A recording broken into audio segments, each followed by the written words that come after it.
هو الله الذي لا إله إلا هو عالم الغيب والشهادة هو الرحمن الرحيم هو الله الذي لا إله إلا هو الملك القدوس السلام المؤمن المهيمن العزيز الجبار المتكبر سبحان الله عما يشركون. With the second largest population of Muslims in the world, India is as Islamic a country as any other.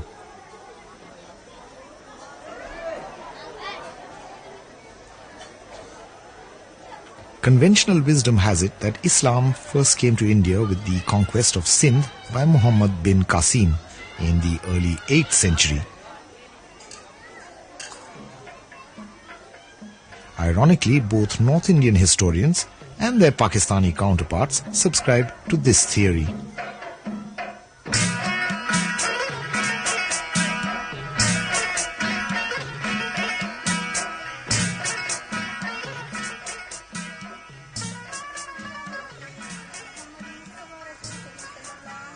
The fact is that the oldest mosque in India was built on this site in Kerala.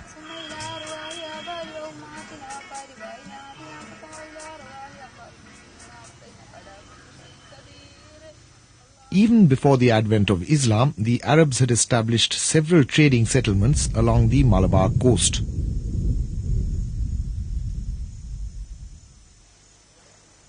After the Arabs had converted to Islam, their faith was imported into India along with their merchandise.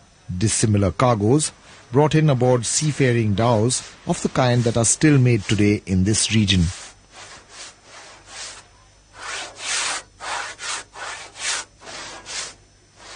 The Arabian trading communities gradually established themselves and their religion.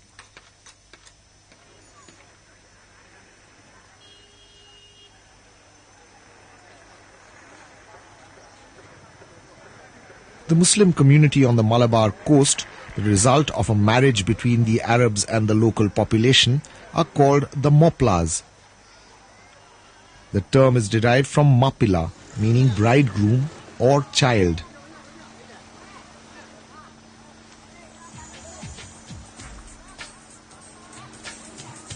The echoes of the Arab influence on the culture of the Moplas can be heard in the music of A.R. Rahman. This continuity is like this that make up India's cultural mix.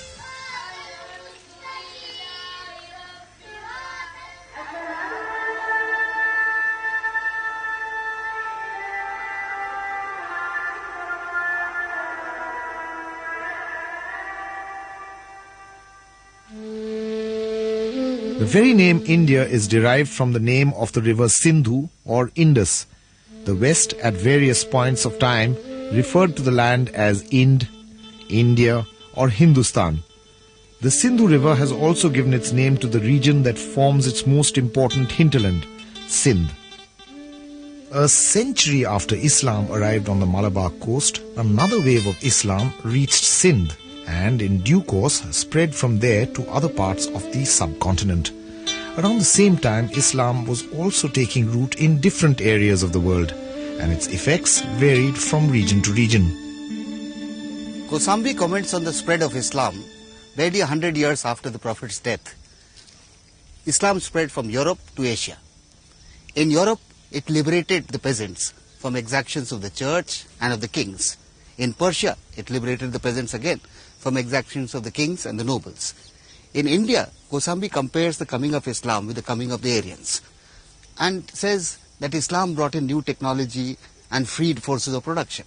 This is not exactly true, because while the Aryans brought huge areas under the plough, Islam did not do so.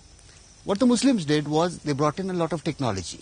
They brought in Chinese porcelain, tea, silk, gunpowder, but they did not really change the forces of production in a drastic sense.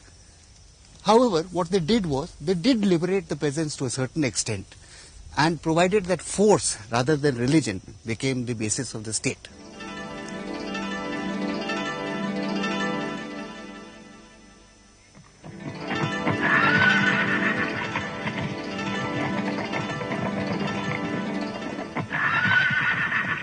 Delhi was the theatre where the state manifested itself most forcefully, and it was here that much of the action took place during what is known as the Delhi Sultanate.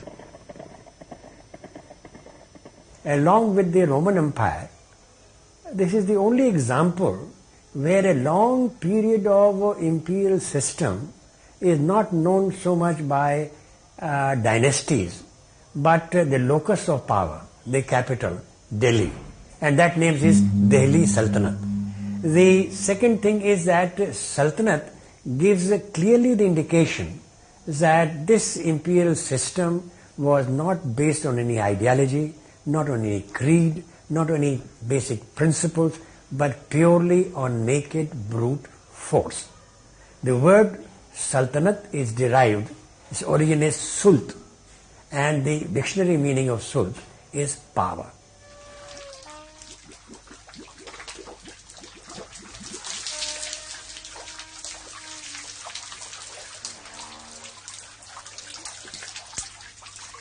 Away from the seat of power, the peasant at the bottom of the heap continued to toil much as his forefathers had done in the centuries before Islam. The Persian wheel was one of the technological innovations of that period. But for the common man, the wheel of time turned much as it always had. Ancient beliefs and ways of life persisted.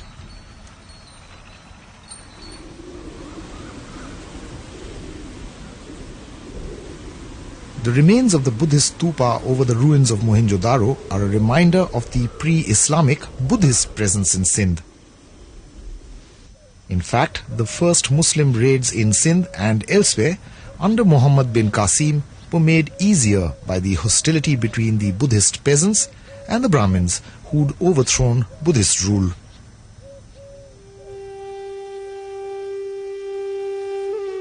After they had conquered Sindh, the aim of the Muslims was to secure an outlet to the sea via the Indus. This took 2 centuries to accomplish, not such a long period in a land where time takes its own monumental pace to become history.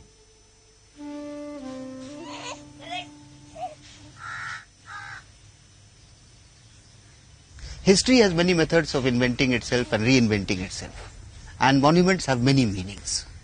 Sometimes these meanings are deliberate. Monuments are built and then rebuilt.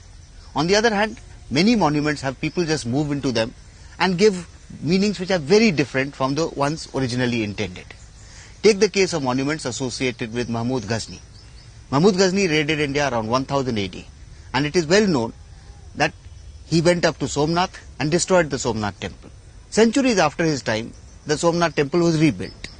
It is not so well known that Mahmud Ghazni also destroyed a large number of Ismaili settlements and mosques on his way, suggesting in fact that his raids had more to do with plunder than with religion. Mahmud Ghazni's raids are vivid in popular memory, but in reality they did not have a lasting effect. Later incursions by the Muslims were more significant. They tended to move into previously inhabited sites, as the recent archaeological findings at Lal Kot near Mehrauli show. Earlier, Prithviraj Chauhan is said to have ruled from the fort here. Later, Delhi was to have many incarnations here and elsewhere. At Karanya, Allahabad, the tale is still told of the bitter enmity between the chivalrous Prithviraj Chauhan and his unwilling father-in-law Jayachand. और इसका ये है कि राजा जयचंद यहाँ रहता था और संयोक्ता के बारे में लड़ाई हुई, जिसके बारे में यहाँ मुसलमान आके इसके ऊपर काबू किए मोहम्मद गौरी। और जब इन्होंने काबू किया, वो काबू इस तरह किया कि वहां पर जाकर के ये संयोक्ता को जब ले गया पृथ्वीराज चौहान, जब वहां ले जाने के बाद में तो इन्होंने मुसलमानों को बुलवाया, पृथ्वीराज चौहान के ऊपर चढ़ाई करवाया। उनको तो शिकस्त दिया, फिर ये राजा कड़ा जयचंद के ऊपर भी उन लोगों ने चढ़ाई करके इनका भी काबू किया, इनका भी खत्म कर दिया। तो वो पृथ्वीराज चौहान यहाँ आए और आने के बाद में संयोक्ता को घोड़ा पे बैठा के ले गए। एक वही रिकॉर्ड है आज का कि कड़े की तौहीन उसी वक्त हुई। It was Muhammad Ghori who consolidated Muslim rule by defeating the feudal Rajput rulers of North India. The various dynasties that followed Muhammad Ghori built upon that foundation. Qutbuddin Aibak, Ghori's slave as well as one of his generals, founded what is today called the slave dynasty. Qutbuddin began the construction of one of India's most recognizable monuments, the Qutub Minar at Delhi.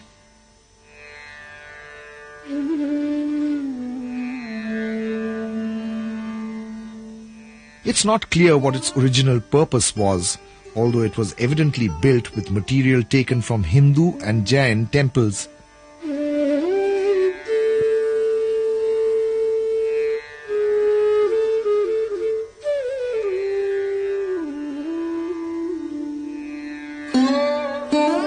The structure has intrigued visitors for centuries.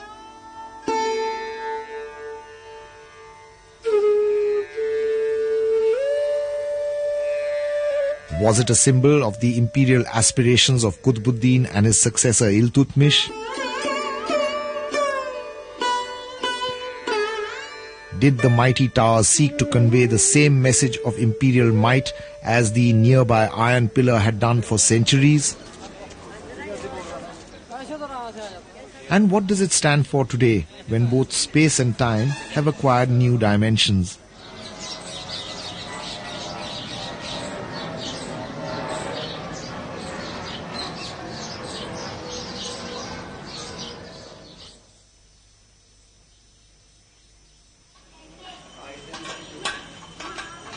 Situated within the labyrinths of what is now known as Old Delhi, this humble grave is just as eloquent, in its way, as the most flamboyant of the monuments of the Delhi Sultans. The grave is that of Razia Sultan, daughter of Iltutmish and the first woman ruler in India.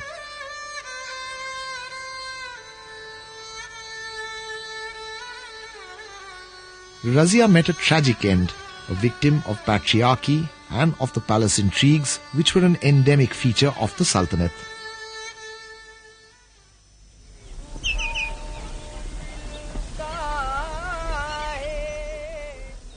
This placid setting on the Gangetic Delta or Doab was the unlikely launching pad for one of the master intriguers of this period.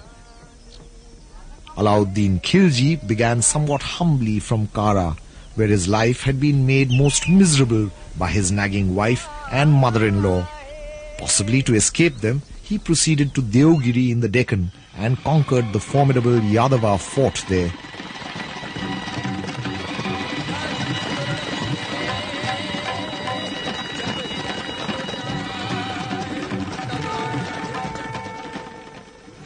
Returning north with the massive booty from his Deccan campaign, Alauddin plotted to kill his uncle, the king Jalaluddin. Jalaluddin met his untimely end in the waters of the Ganga at Kara. Alauddin then established himself as a ruthless ruler at Delhi. He took on the invading Mongol hordes from the fort he built at Siri. Today its crumbling remains share the skyline of South Delhi with brash pretenders.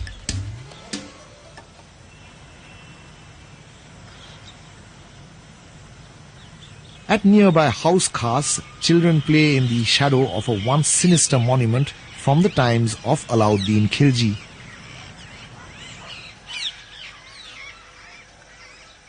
The Chor Minar is a very interesting structure.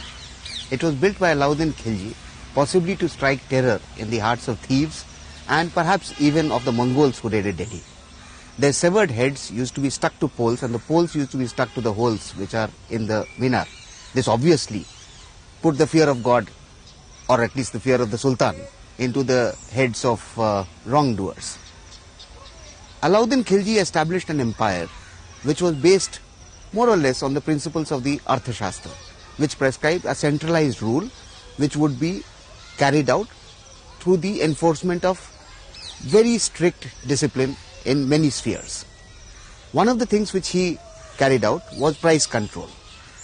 Alauddin used to send little boys from his court to various shopkeepers and ask them to buy things to examine whether the shopkeepers had short-changed or short-weighed the goods.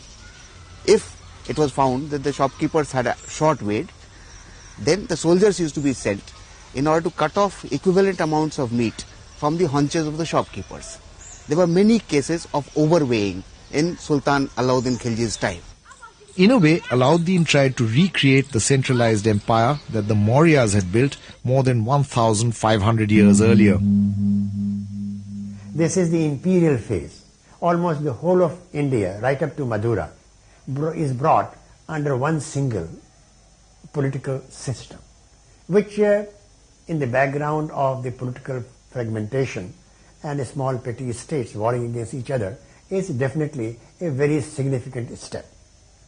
The second thing is that this centralization also results in a different kind of thing, and that is that now the government goes down to the level of the villages, the countryside, and establishes authority.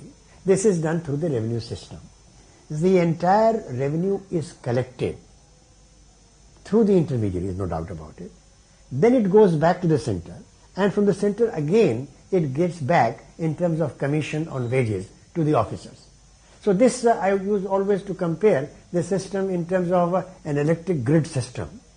That earlier you have local powerhouses producing power to be consumed locally. Now what exactly happens is a person sitting in there is controlling the distribution, collection, generation. So that is where you find that in terms of the structure of the government, that is a very fundamental development. The other thing is bureaucracy. Paper, as you know, came into India very late with the Turks. And yet we find in the description that say parch, gram and small kind of things, snacks, shopkeepers were selling it wrapped in paper, which is astounding, which means this is the raddi. From the bureaucracy it is being disposed of and so much paper comes in. So this is another important thing, that where you find the records and officers and clerks and ummas and other people sitting down, jotting down notes and giving instructions, paperwork goes on. Ironically, the bureaucracy in Alauddin's time provided the Sultan with an efficient system of revenue collection, which made the empire extremely prosperous. In a fashion similar to that of the Mauryas, Alauddin decreed that there was to be one rule for the payment of tribute. This became applicable to all, from the chieftains to the scavenger. The heaviest tribute was not to fall on the poorest. All cultivation was to be carried on by measurement at a certain rate for every unit. Half the produce was to be paid, and this rule was to apply without the slightest distinction. Another rule related to buffaloes, goats and other milk-giving animals. A tax for pasturing at a fixed rate was to be levied on every house, so that no animal, however so wretched, could escape the tax. Quite obviously, Alauddin did not go out of his way to court popularity.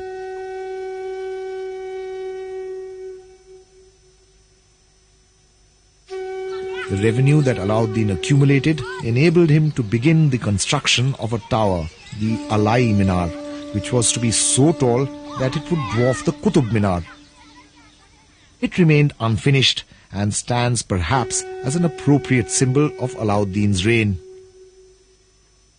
The Tughlaqs who followed the Khiljis also had a checkered history. The Tughlaqabad fort on the outskirts of Delhi is a reminder of the reign of Ghiyasuddin Tughlaq. His rule came as a welcome relief to the class of feudal landholders who had dreaded Alauddin's exactions. Alauddin had whipped the nobility into shape, but Ghiyasuddin Tughlaq once again tried to strengthen his hand by making concessions to the feudal aristocracy and the landholders.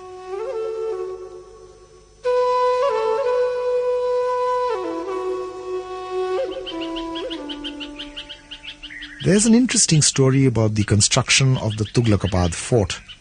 The saintly Sheikh Nizamuddin Aulia was in the middle of a project to provide people with a tank to collect rainwater when, Sultan Ghiyasuddin announced his plan to build the massive fort.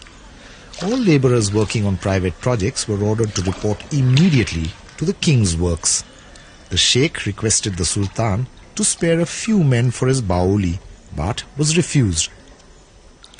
Upon this, Nizamuddin is said to have cursed the fort, Ya rahe ujjar, ya base gujjar. It will either remain uninhabited or will be occupied by the wild Gujars. As it happens, the prophecy did come to pass. When Ghiyasuddin Tughlaq was in Bengal, he was told that Sheikh Nizamuddin Aulia was questioning the king's authority. The Sultan decided to come to Delhi to punish Nizamuddin. At which point Nizamuddin is supposed to have said, Hanuz Delhi Durast, Delhi is still far away. What actually happened was that when the Sultan reached the borders of Delhi, his son, who later got to be known as Sultan Muhammad bin Tughlaq, erected a massive welcome arch. And precisely at the moment when Papa Deer was under the arch but the son was not, the arch came collapsing, killing the Sultan. The reign of Ghiyasuddin lasted only 5 years. The martial and arrogant Sultan lies buried in this tomb at Tughlaqabad, and the fort to this day lies abandoned, overgrown and frequented only by Gujjars and their herds. Ghiyasuddin's son and successor was not just an inventive parricide. Muhammad bin Tughlaq did many other things, some of which were fairly significant. Every time you handle a currency note, for instance, think of Muhammad bin Tughlaq. It was he who started token currency in India. Muhammad bin Tughlaq did not like the fort Ghiyasuddin had built, and he moved away from here all the way to Daulatabad in the center of India. The reason was that he was afraid that the Mongols who were coming from down the hills and through the plains of Punjab would attack Delhi, which was fairly vulnerable. He wanted also to place the capital in an area which was central to the whole of India. Already the concept of India was emerging. The concept of India as one geographical entity which would have a center. And the center was the geographical center which Muhammad bin Tughlaq chose.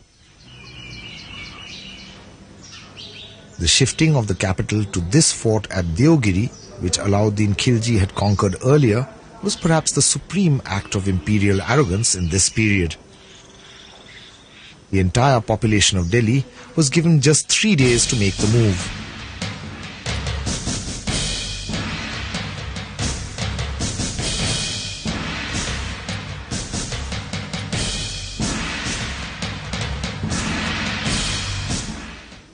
The Daulatabad fort, as it was renamed, represents the state-of-the-art security measures of the period.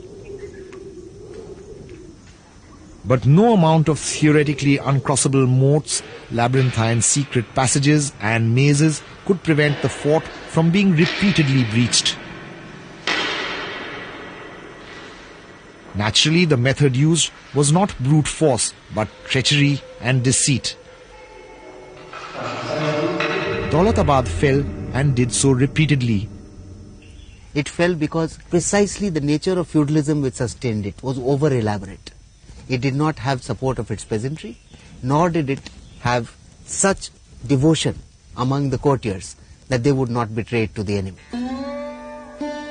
Muhammad bin Tughlaq's successor, Firoz Shah, built yet another Delhi and named its central fortress after himself. The Firoz Shah Kotla was the capital from which the new Sultan reinforced the feudal hierarchical order. Firoz Shah dug 2 canals from the Jamna and the Satluj, both via Karnal, into Delhi, and had many lesser waterworks built. He is also responsible for imposing the jizya poll tax on Hindus, thereby instigating religious discrimination, a feature that showed up time and again in India.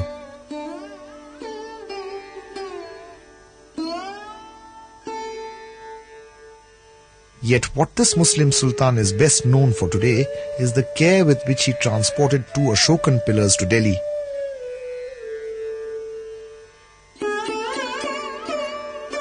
He had them re-erected there as symbols of imperial concern for the ancient and wondrous artifacts of Indian civilization.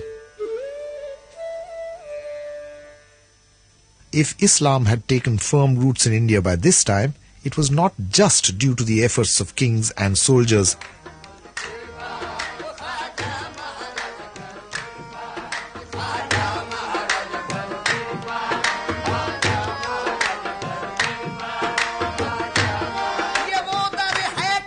Among its greatest popularizers were the Sufis like Khwaja Moinuddin Chishti, whose dargah at Ajmer is venerated equally till today by Muslims and Hindus alike.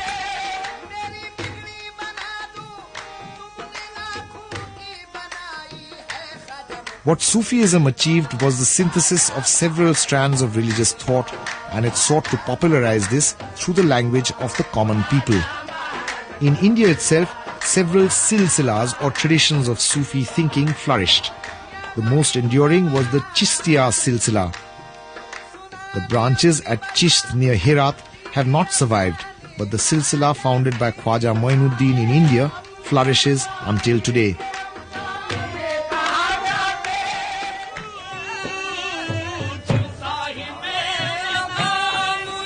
The Dargah of Sheikh Nizamuddin Aulia is a shrine dedicated to the most famous successor of Khwaja Moinuddin Chishti. Nizamuddin's teachings draw from Islamic, Hindu, Buddhist and Christian traditions.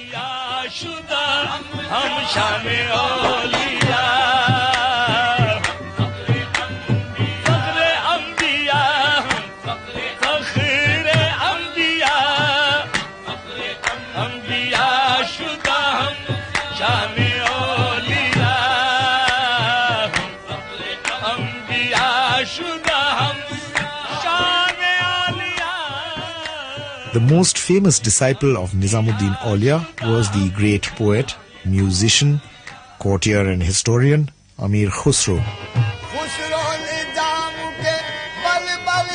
He is said to have invented the sitar, and in his verses he raised the status of the Hindu language, which drew from Sanskrit, Arabic and Persian.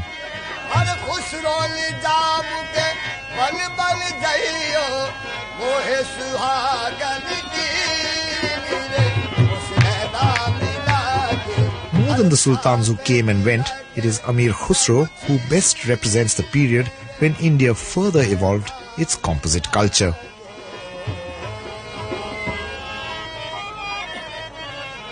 The relationship between the spiritual seers and the secular state reached its high point 2 centuries later under Akbar the Great, who built the Buland Darwaza at the feet of his Sufi mentor, Sheikh Salim Chishti.